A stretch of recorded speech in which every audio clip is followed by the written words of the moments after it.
There are two new magazine covers out that kind of sum up the media mindset against President Trump.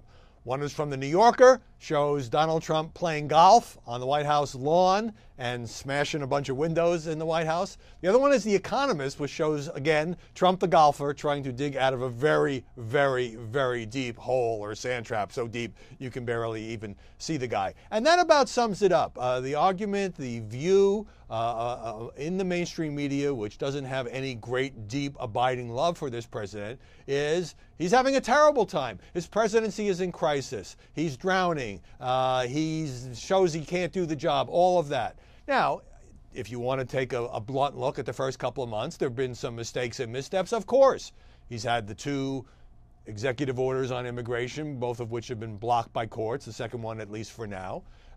He had, of course, the big health care bill that failed to even come to a vote in the House because of the opposition of the Freedom Caucus, and now the president's involved in a spitting match, to use an old-fashioned term, cleaning it up just a little bit, with this conservative wing of the party over who's to blame. He's had some other stumbles on appointments and things like that, and no major legislative accomplishments yet. On the other hand, the economy is doing pretty well, and economic confidence seems to be up. Stock market has gone up about 10% since he was elected, so that's good. The Neil Gorsuch nomination, the Democrats are going to delay it, but eventually he'll be on the Supreme Court. He's taken action unilaterally on the Trans-Pacific, the Pacific Trade Partnership deal, and some other things. So here's my word of caution. It is very, very easy in our instant soundbite, win the next news cycle culture to say, that's it, he's toast, what were we thinking, he's never going to be a good president. But every president goes through a learning curve. I mean, around this time in 1961, President Kennedy had the Bad Pigs fiasco, the ill-fated invasion of Cuba. Bill Clinton got off to a very rocky start. He never got his health care bill through, Hillary Care as it was called, and that took up a year and a half.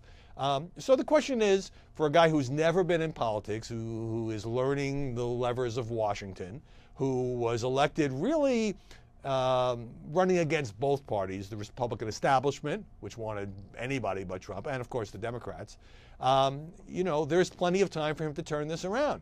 The question is, will Donald Trump learn from the experience of the last couple of months, and how will this look when he's been president for 6 months? How will it look when he's been president for a year? If he starts to put some successes on the board, if he gets a tax cut or a tax reform bill, if he gets some kind of infrastructure bill through, then we will look back and say, yeah, he had a first couple of rocky months, but now he's doing all right. The polls might come up. You know, we live and die by the polls inside the Beltway. If he's down around 35%, we say it's horrible. If he comes up to 50%, we say, wow, it's a great comeback story.